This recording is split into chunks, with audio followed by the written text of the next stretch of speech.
Okay, my name is Aditya Narayan. Hi. So I have a few questions which are bundled in one. One question, not No, it's bundled in one. So what I feel is that there is an identity crisis today at play, which many people are not noticing. There's an undercurrent of identity crisis. So we don't know what to support. That's my point here. So I found that there's a danger of appropriating people who support Modi, me being one of them, from being called bhakts or saffrons or, I mean, I am neither a bhakt, neither a saffron, neither anybody, but I support some change. So isn't there a danger of what you're trying to prevent from happening, that is appropriating the diversity? Isn't there a danger of that happening with the same Modi which you're talking against?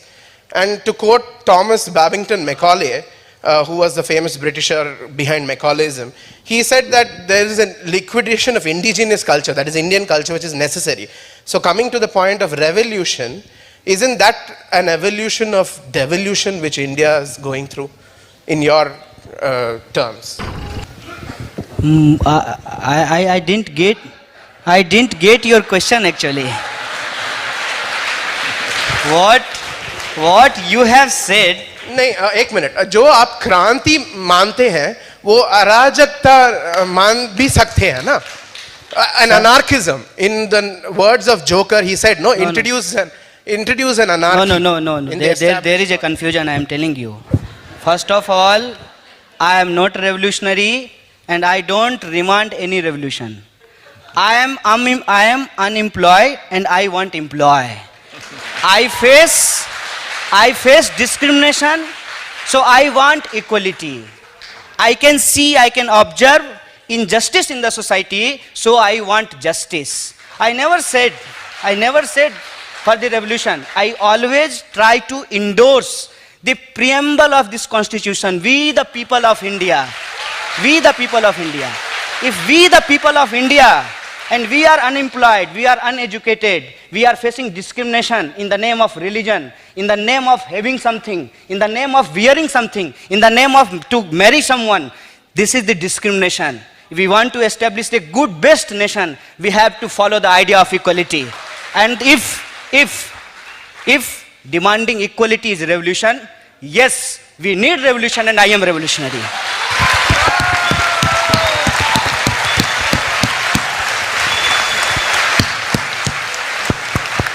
Hello Kanhaiya, hello मैं सवाल कर रहा हूं आपसे।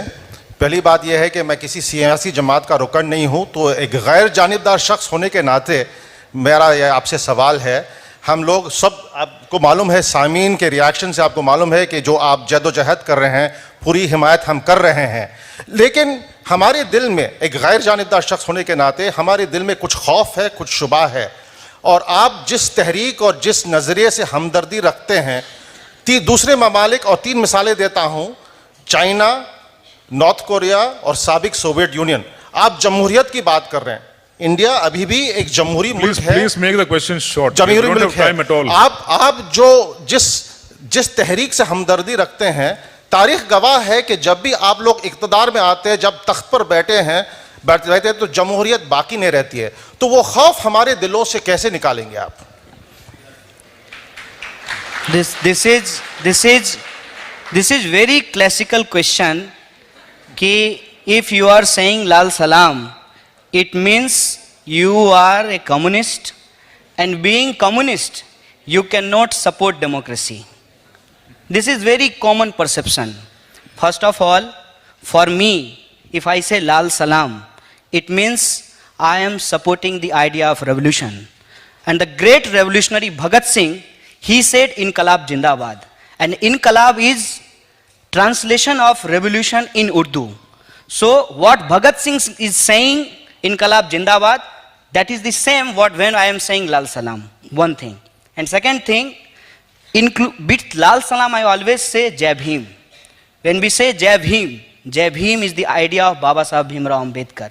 And he is the main architect of democracy in this country. So how can you say that I am anti-democratic? If you are giving some examples about North Korea or China or Russia, this is a very basic thing. Lenin said democracy is indispensable to socialism. जब Lenin के idea पे ही जो country नहीं चला, उस country में कौन सी क्रांति आई, ये बात मुझे आप बता दीजिए। जो कंट्री माओ के आइडिया पे ही नहीं चला, माओ क्या बोले थे कि कैपिटलिज्म का विरोध करो, चाइना आज सबसे बड़ा न्यूलिबरलिज्म का सपोर्टर है, तो वो कंट्री में कौन सा रेवोल्यूशन हुआ है। और नॉर्थ कोरिया में जो हो रहा है, देखिए एक बात समझिए, नाम रख लेने से कोई क्रांतिकारी तो नहीं हो जाता है। अब नाम हम रख लें कम्युनिस्ट पार्टी और तलवार लेकर के लोगों की जाकर के गर्दन उतार दें, तो हम कैसे कम्युनिस्ट हैं। सबसे पहली बात जो है, जब ये आइडिया, एक आइडिया जो होता है, जब आइडिया सोसाइटी के अंदर फ्लोट करता है, तो उस आइडिया के जो विरोधी लोग होते हैं वो उस आइडिया को डिलेजिटिमेट करना शुरू करते हैं। देखिए मैं कोई आइडिया नहीं हूं, मैं एक इंसान हूं, मुझे किस तरीके से डिलेजिटिमेट किया जाता है। 3,000 इसकी मां कमाती है तो हवाई जहाज का पैसा इसको कौन देता है? Who is paying for the fair of aeroplane, ये मेरे बारे में कहा जाता है। तुम्हारे चाचा देते हैं। कौन देता है? भाई सरकार से लड़ ही रहे थे फेलोशिप के लिए, हमारा फेलोशिप बंद कर दिया गया। अपने फेलोशिप के पैसा से ट्रेन का टिकट कटाते हैं और आपके पैसे से जो है यहाँ पे लिटरेचर फेस्टिवल अटेंड करने के लिए आए हैं। लेकिन ये बोला क्यों जाता है? ये किसी भी आइडिया को डिलेजिटिमेट करने के लिए बोला जाता है। मार्क्सिज्म जब आया दुनिया के अंदर, आज भी हम लोगों को एकेडमिक्स के अंदर मार्क्सवाद पढ़ना पड़ता है। And for the research methodology there are only 2 kind of method, one is Marxist and another is anti Marxist. और आज भी जो वो मार्क्सवाद है जिसको कहते हैं ना, वो पूरे के पूरे एकेडमिया को आज भी हॉन्ट कर रहा है। और जब रिसेशन आया था, उस रिसेशन के दौरान दोबारा से कैपिटल की बिक्री बढ़ गई थी, बेस्ट सेलिंग किताब होने लगा था दुनिया के अंदर।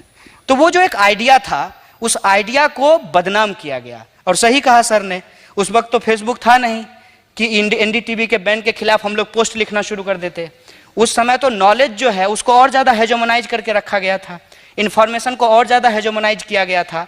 तो जो आइडिया है, उस आइडिया को लोगों तक पहुंचने नहीं दिया गया, उसकी बदनामी लोगों तक पहुंचा दी गई है। अब आप मुझे बताइए, इस देश का कितना हिंदू है जो कुरान पढ़ करके इस्लाम को समझता है? कितना आदमी है? इस देश का कितना आदमी है जो महात्मा गांधी का हिंद स्वराज पढ़ करके गांधीवाद को पढ़ समझता है? इस देश में कितना आदमी है जो चे गुवेरा का तस्वीर लगा लेता है अपनी टी शर्ट पे और अपनी टोपी पे, और वो चे गुवेरा को जानता हो कि चे गुवेरा कौन है? तो प्रॉब्लम क्या है? प्रॉब्लम ये है कि हम किसी भी आइडियोलॉजी को बिना जाने ही उसके बारे में उसके ज्ञानी बन जाते हैं। अब क्या कहा जाएगा कि 35 साल में आपने बंगाल में क्या कर लिया? भाई 35 साल में बंगाल में हमने कुछ नहीं किया, लेकिन 35 साल में हमने जो बंगाल में किया वो तुम जो है उत्तर प्रदेश में करके दिखा दो। तुम लैंड डिस्ट्रीब्यूशन कर दो उत्तर प्रदेश में, फिर हम समझ में आ जाएगा। फिर बिहार में तुम लैंड डिस्ट्रीब्यूशन कर दो। प्रॉब्लम देखिए क्या है, किसी भी आइडियोलॉजी को इतना ज़्यादा डिलेजिटिमेट कर दिया जाता है कि करेक्ट इंफॉर्मेशन लोगों तक पहुंचता ही नहीं है। और कोई भी इंसान, पहली बात तो ये दावा नहीं कर सकता है कि वो कम्युनिस्ट है, क्योंकि कम्युनिस्ट, बिल्कुल मेरे भाई साहब सही कह रहे थे, कम्युनिस्ट होने का मतलब है कि आप आइडिया ऑफ एवोल्यूशन में बिलीव करते हैं। और एवोल्यूशन तो रोज होता है ना, फिर आप कैसे कह सकते हैं कि हम कम्युनिस्ट बन गए हैं?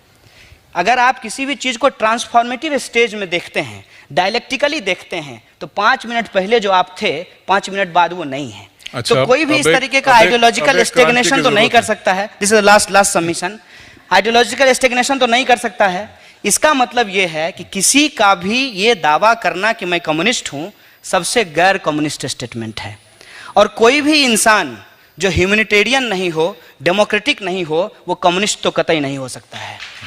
और ये जो कम्युनिस्ट पार्टी के नाम पे हंगामा दुनिया में हुआ है, अंतिम बात बोल करके अपनी बात खत्म करूंगा। हिटलर की पार्टी का नाम भी सोशलिस्ट पार्टी था।